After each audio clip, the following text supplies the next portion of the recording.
अवध ओझा बड़ा चेहरा हार गए, मनीष सिसोदिया बड़ा चेहरा हार गए, सत्येंद्र जैन बड़ा चेहरा, केजरीवाल बड़ा चेहरा हार गए। जितने भी बड़े बड़े चेहरे थे इनके, वो सारे चेहरे हार चुके हैं। आतिशी ने पूरे आम आदमी पार्टी की नाक बचा ली। ये भारतीय जनता पार्टी की बड़ी जीत और आम आदमी पार्टी की शर्मनाक हार है। नमस्कार दोस्तों, दिल्ली का परिणाम आप देख चुके हैं। जिस प्रकार से भारतीय जनता पार्टी ने दिल्ली से आम आदमी पार्टी की सत्ता को और उनकी हुकूमत को उखाड़कर फेंक दिया है, इससे स्पष्ट होता है कि दिल्ली की जनता ने बढ़ चढ़कर आम आदमी पार्टी से हटकर बीजेपी को सपोर्ट किया। बीजेपी ने जो वादे किए, जो उनका मैनिफेस्टो था, आप लोगों ने उनके लच्छेदार भाषण जरूर देखे होंगे, लच्छेदार वादे जरूर देखे होंगे।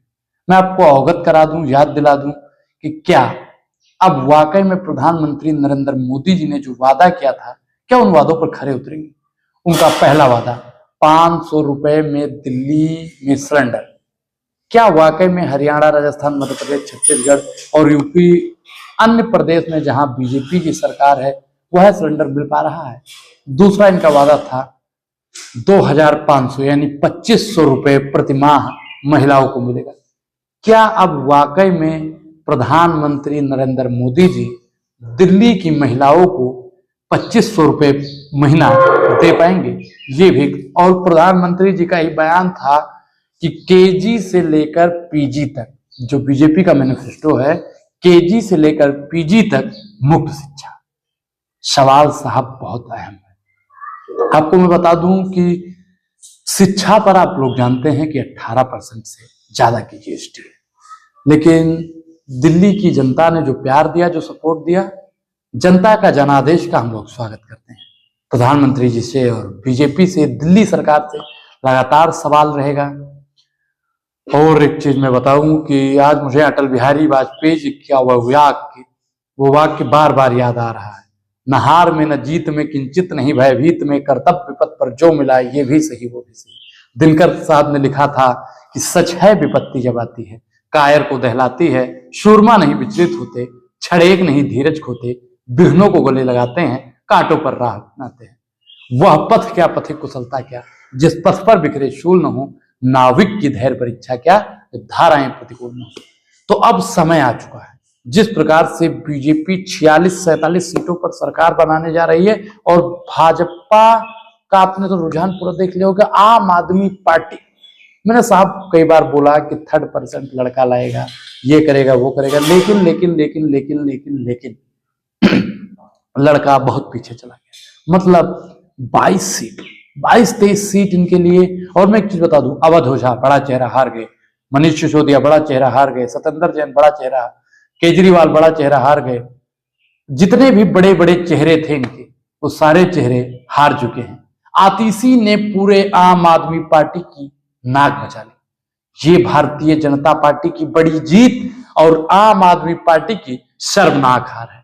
मैं आपको बता दूं दोस्तों कि जैसे कांग्रेस का पत्ता आम आदमी पार्टी ने हरियाणा में काटा था, ठीक उसी प्रकार मैं आपको फिर स्पष्ट कर दूं कि कांग्रेस पहले से जानती थी कि हम ये चुनाव जीतने वाले नहीं हैं, लेकिन ये चुनाव क्यों इतनी मजबूती से लड़ी? क्यों? क्योंकि हरियाणा में भारतीय जनता पार्टी की बी टीम, लोग ऐसा कह रहे हैं कि बी टीम आम आदमी पार्टी बनी। तो मेरे मन में भी एक सवाल आ गया, क्या वाकई में दिल्ली चुनाव में बी टीम बन गई थी कांग्रेस? राहुल गांधी ने भी इस चुनाव में मेहनत की, रैलियां पे रैलियां की, लेकिन लेकिन लेकिन लेकिन दुर्भाग्यवश फिर डिब्बा गोल हो रहा है। क्या वाकई में दिल्ली का सीएम कौन बने?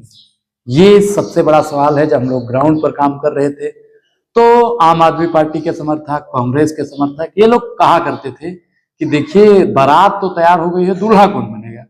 और आज आपने मीडिया पर देखा होगा कि दूल्हा बनने के लिए जिसने केजरीवाल को हराया है वही दूल्हा बनने के लिए तैयार है। मतलब परवेश वर्मा साहब, परवेश वर्मा की भी ये ऐतिहासिक जीत है। और अवध ओझा का एक बयान भी सोशल मीडिया पर बड़ी तेजी से वायरल हो रहा है, जिसमें वो कह रहे हैं कि ये हार मेरी व्यक्तिगत हार है। मैंने उनसे इंटरव्यू में भी पूछा था कि मनीष सिसोदिया इसी छोड़कर भाग गए हैं, आप इस पर क्या कहना चाहेंगे? तो उनका बयान था कि मैं लगभग 25,000 वोटों से जीतूंगा और मनीष सिसोदिया भागे नहीं हैं, मैंने ये सीट मांगी है। लेकिन आपको बता दें कि जंगपुरा से मनीष सिसोदिया की करारी हार हो गई है। अलका लांबा से आतिशी जी ने जो नाक बचाई और बिधुड़ी भी दूसरे नंबर पे है, अलका लांबा तीसरे नंबर पे है। कई कांग्रेस के ऐसे नेता हैं जो 3 डिजिट नहीं पार कर पाए, 4 डिजिट नहीं पार कर पाए। लेकिन दिल्ली में इस बार का चुनाव साहब बड़ा ही फैक्चुअल था। दिल्ली की जनता जिन वादों में फंसी है, जिन जुमलों में फंसी है, मैं स्पष्ट कहूं कि दिल्ली की जनता के जनाधार का हम लोग सम्मान करते हैं, लेकिन प्रधानमंत्री नरेंद्र मोदी जी जब शपथ ग्रहण करवाएंगे, जो दिल्ली का नया मुख्यमंत्री होगा, उसके बाद में दिल्ली की जनता क्या कुछ चाहेगी। दिल्ली में झुग्गी झोपड़ियों को लेकर आपने देखा होगा हमारे ही चैनल पर कि केजरीवाल का झुग्गी झोपड़ियों में विरोध था।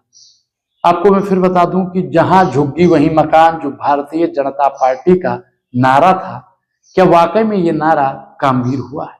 जो एम फैक्टर था, मकान का हो गया, महिला सम्मान का हो गया, क्या ये सब फैक्टर काम कर पाया है? क्या अब वाकई में प्रधानमंत्री जी जहां झुग्गी वहीं मकान दे पाएंगे? ये सब जानना साहब बहुत ही दिलचस्प है। दिल्ली का सीएम कौन बनेगा, इस सबके मन में सवाल है।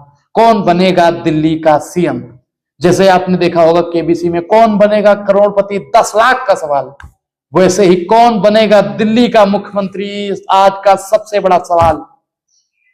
आप लोग चाहते जरूर होंगे कि दिल्ली का मुख्यमंत्री प्रवेश शर्मा बने, आप चाहते होंगे कि दिल्ली का मुख्यमंत्री फलाना बने, दिल्ली का मुख्यमंत्री ढिमकाना बने, लेकिन मैं आपको बता दूं कि हो सकता है कि केजरीवाल जो पूर्व मुख्यमंत्री थे, उनको हराने वाला ही दिल्ली का मुख्यमंत्री बने।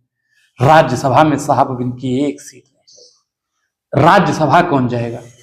मुझे जहां तक लगता है कि हो सकता है अब संजय सिंह का भी पत्ता कट जाए और अरविंद केजरीवाल जी कहें, देखिए भैया अब अकेले तो हम बचे हैं, यहाँ चना फोड़ेंगे, अब हम जाएंगे राज्यसभा। दिल्ली में जो आम आदमी पार्टी का निर्माण करता है, और दिल्ली की राजनीति बहुत ही मिच्योर सी है। दिल्ली की जनता इस बार आम आदमी पार्टी को छोड़कर बीजेपी पर विश्वास जताई है। दिल्ली की जनता को बहुत बहुत शुभकामनाएं, और दिल्ली की जनता अगले 5 साल तक 500 रुपए में क्या वाकई में सिलेंडर लेगी, ये जानना साहब बहुत ही दिलचस्प था। इस पूरी बातचीत पर आपकी क्या प्रतिक्रिया है, अपनी प्रतिक्रिया जरूर दें। और अभी तक आपने हमारे चैनल को सब्सक्राइब नहीं किया है तो सब्सक्राइब करके फटाफट जुड़ जाइए और अपने दोस्तों में वीडियो को शेयर कीजिएगा। और फिर वही मेरा सवाल है, आज का सबसे बड़ा सवाल, कौन बनेगा दिल्ली का मुख्यमंत्री? बहुत बहुत धन्यवाद।